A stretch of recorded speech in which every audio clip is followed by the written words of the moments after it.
Hey everybody, welcome back into another Husker Women's Wednesday powered by Emeritus. I'm Jessica Coody and very excited for today's guest. She's actually been a guest on this podcast before, but excited to welcome her back as she goes into senior day coming up this weekend. Hard to believe, but Callin Hake of Nebraska women's basketball. I feel like you were just a freshman, but here we are. It's almost senior day. Here we are. Yeah, I feel like, you blink in, it's over. The saying like the days are long, the years are short. I definitely see that to be true now. Well, I want to dive into all of that, your journey, how much you've grown, all of that, but we have to go back to the big win over Washington. This team needed a win. You guys just kept fighting. We're in a tough stretch. How big was that for you guys in this locker room to be able to find a way to win that game at Washington? Yeah, that was such a big win.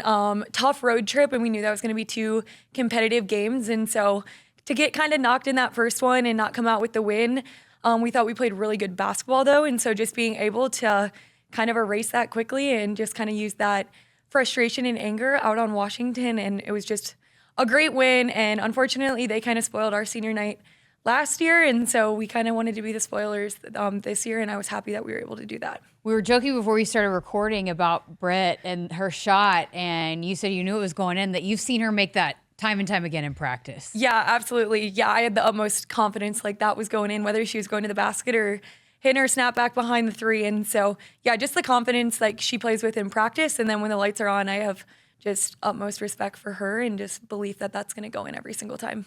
What was it about this team that kept you guys together throughout that entire time? Because a lot of teams probably would have folded and might not gone into that game the way that you guys did. So how did you guys kind of battle through that and get to where you could find a way to win that game there on Sunday? Yeah, absolutely. I think we just talk about, when adversity hits you, kind of have two choices, and you can roll over and die, or you can push through and trust the process. And I think we've really rallied together and just poured confidence and belief into each other. And I think that's the only way that you get these gritty wins in February. They may not be pretty, but gritty over pretty. Any way you can end up with a win here in late February going into March is huge. It's just been such a gauntlet. I mean, you guys have played the best of the Big Ten over the last couple of months. I mean, it has not been easy. How has it been just grinding through and just having to face this kind of competition? Yeah, it's been a gauntlet. And I feel like this year more than ever, which has just been so fun just to be like my last year and just playing great basketball, hard basketball every single day. And I always say, like, that's why you want to play in a conference like the Big Ten. That's why you want to come to a school like Nebraska, is because, like, it's a dogfight every single night. And if you're a competitor, like, this is the place to be. Well, again, want to talk about your journey. And I want to go back to something that I asked Logan Nisley about you back, it was back, I think, in December. And I asked her what is your best suit, offense or defense? And she actually said your consistency, how you are every single day. And Amy Williams has said you've been that this whole year, is you have been the epitome of consistency. How have you been able to go about every single day just kind of being that consistent presence for this team? Yeah, I take a lot of pride in that. I really try to like compartmentalize in a way my life. Like when I get to practice, like my full focus is practice and just being where my feet are. And I think that just helps me to be consistent. I think a lot of that just like I carry myself with a lot of joy, and that comes from my faith. And yeah, I can bring that to the team. That's something I can control every single day. And whether I'm having a bad day, I'm not going to make that my teammates' fault or make that have a bad practice. And so, yeah, just that consistency is something I've prided myself on for over 4 years. And yeah, that's never going to change. So has that been your entire career, or have you had to kind of learn how to be that way? I think I've had to learn to be that way. If you ask my dad, who was my coach growing up, I definitely was a little bit more moody, or, maybe if he said something and I didn't agree with it, I'd let him know.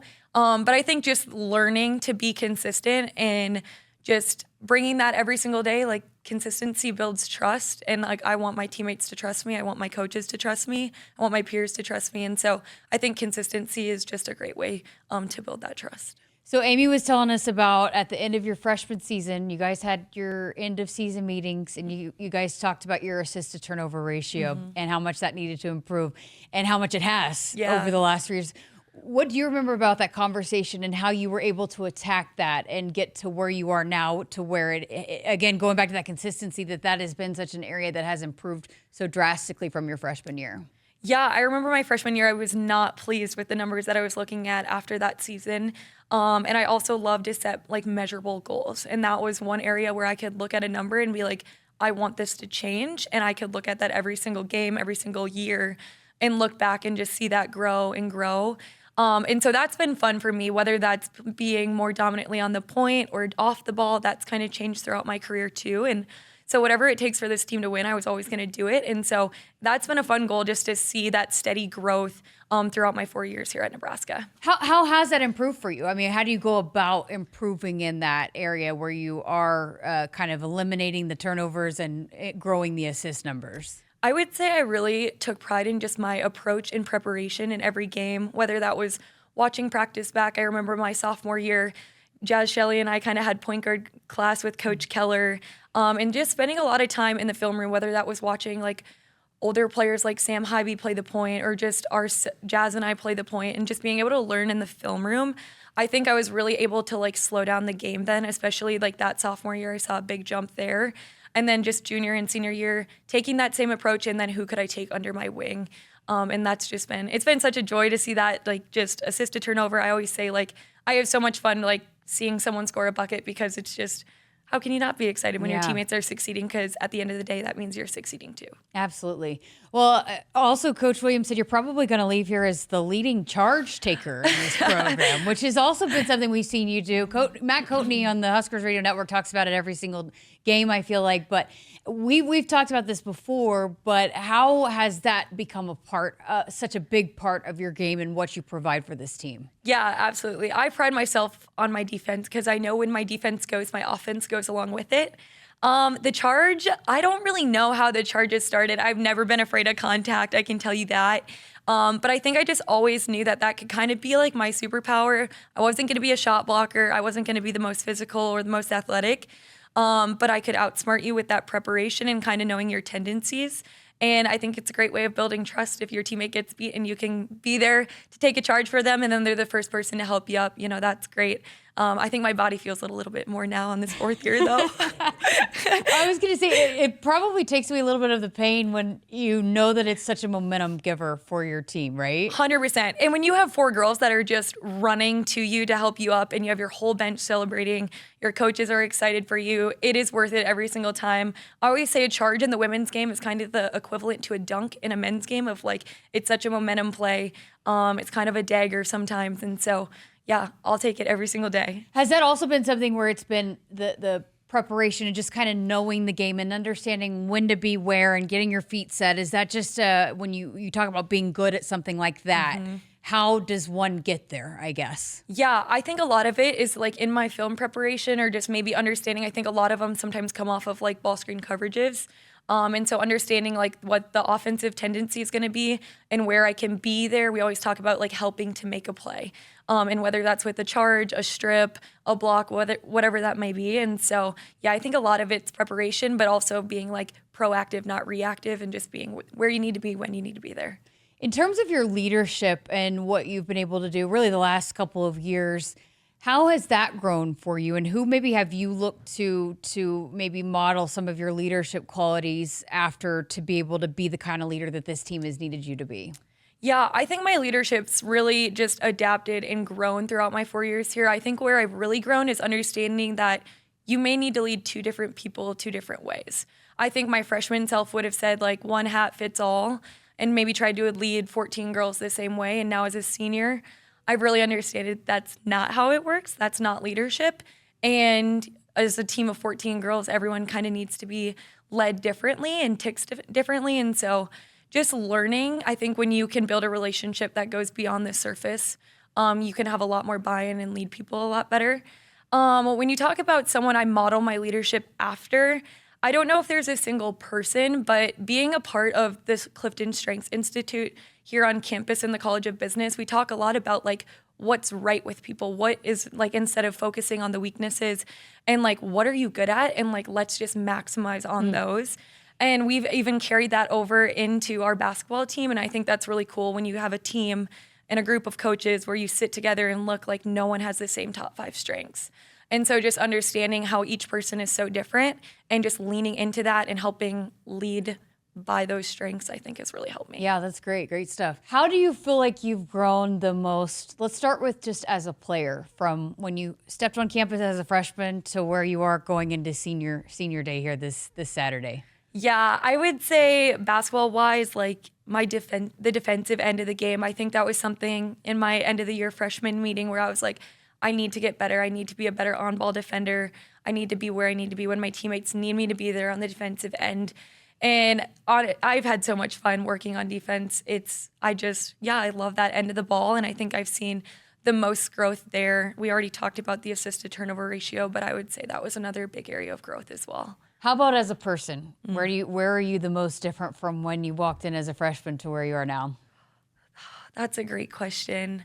I think I'm just a better, well-rounded person. I think Nebraska has really, I said this to the coaches, but like, they didn't put me in a box here, and I really appreciated that I could grow as a young woman in whatever capacity I wanted to, whether that was opportunities within the College of Business, opportunities of leadership, whether that was within Nebraska or the Big Ten, being a leader on this team for 2 years. They just haven't put me in a box, and I'm so grateful that they haven't, because there's been so many open doors I never anticipated coming here in Nebraska. In this day and age in college sports, we just, with the transfer portal, it could be easy to leave and whatnot. And you've been here for 4 years, and that's kind of a little bit of a rarity. And not that that's a bad thing for if players want to find a better fit. But for you personally, why has it been the right choice for you to stay loyal and stay here for your entire college career? Yeah, I remember when I committed over the phone to Coach Williams and her staff that I said the specific words, I'm committing to you for 4 years. And to your point, it's a rarity. Collegiate sports have changed at such a rapid rate in my 4 years here. But I wouldn't change this decision for the world. And I think the reasons I say it is like the belief I have in this coaching staff, the people I get to surround myself within the basketball program, but then just everything from the resources that Husker athletics support you with and like the College of Business. It's just been amazing when you walk into class and your professor is like, hey, great game, like against Washington, like we were watched. Like, that's just incredible. And like when you talk about what makes Nebraska so special, people say it's the people, and it's true. And you just can't find that anywhere else. I love that. I did want to ask you too, because you have grown so much as a player, and so you've obviously put in the work at that. But you've also found ways to be very, very active in other ways, including, you're the president of the Student Athletic Advisory Committee. You've been involved with the Big Ten at the conference level. So many things that you're involved in. Why has that been important for you to find that balance to where you're not suffering in what you're doing on the basketball court, but you're also challenging yourself off the court as well?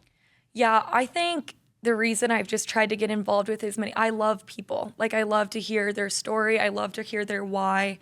And that was not my plan coming here to Nebraska, was to, get these opportunities or these titles. But I think the more I got to know the people, the more I was like, I want to serve people better. I want to lead people better. And these opportunities and these doors were kind of just opened in front of me. And I was just excited that people encouraged me to seize those opportunities. And I'm so thankful that I did, just because the people I've gotten to meet, the relationships, the tables I've gotten to sit at, maybe being the youngest, maybe being the only female, maybe the most unqualified, but just the wisdom and the knowledge that I've gained from those meetings has just been incredible. And I'm so thankful for all those opportunities. When you talk about just working here with the athletes here at Nebraska first, what have you learned in being in that role, being the president, the SAAC president here, and being able to kind of be connected to so many different student athletes? What have you taken away the most in that role? I would say that the biggest thing that I've taken away is like, we have a student body here that wants to serve. And I don't think that's everywhere in the Big Ten, that you're maybe there for athletics or you're just there for your academics. And here at Nebraska, whether that's the standard Tom Osborne set, like, people want to serve, people want to give back to the community. And that just makes my heart so full. And like, it just makes the responsibility of serving these student athletes so fun, is just, what more can I do? And that's a consistent question that we're getting. And that just like fills my cup, and hopefully the community feels that they come support us, but we reciprocate that as well. That's awesome, especially too, because I think some fans might have a bad taste in their mouth of where college athletics is going. But it is different here, that there are a lot of great student athletes that want to do the right things and want to give back and be embedded here within this community. Yeah, absolutely. I hope the Lincoln community feels that, because I sure as heck see that from an insider. So yeah, just so grateful for this community. Okay, so then when you talk about getting involved in the conference level and the things you've done on that regard, what have you learned there? What have you taken away in those kinds of roles? Yeah, I think that's just been so neat this year, specifically of how like collegiate athletics have just pivoted and changing daily, and just what does that look like across 18 different schools in this Big Ten conference, and what's working maybe at Michigan that's not working here in Nebraska, or what's working out in LA that's not working at Penn State. And so just being able to have those wide variety of perspectives and being able to voice those concerns, voice those things that are going so well, and then just bounce back and forth and see how you can implement that. And I always say, like, I want Nebraska to be the school that's like cutting edge and people are looking to. And so how can we keep Nebraska at the forefront of the Big Ten and just the conference as a whole? That's awesome. Okay, so I know you've still got a lot to accomplish here as a Husker, but I know people are going to want to know what's next when you start thinking about senior, graduating, all that, and all the things that are potentially next for you and all the doors that potentially are open. What are you maybe going to explore next? Yeah, that's a great question. There's a couple options, but I think just trying to focus on, beating Rutgers, enjoying senior night, going to the Big Ten tournament.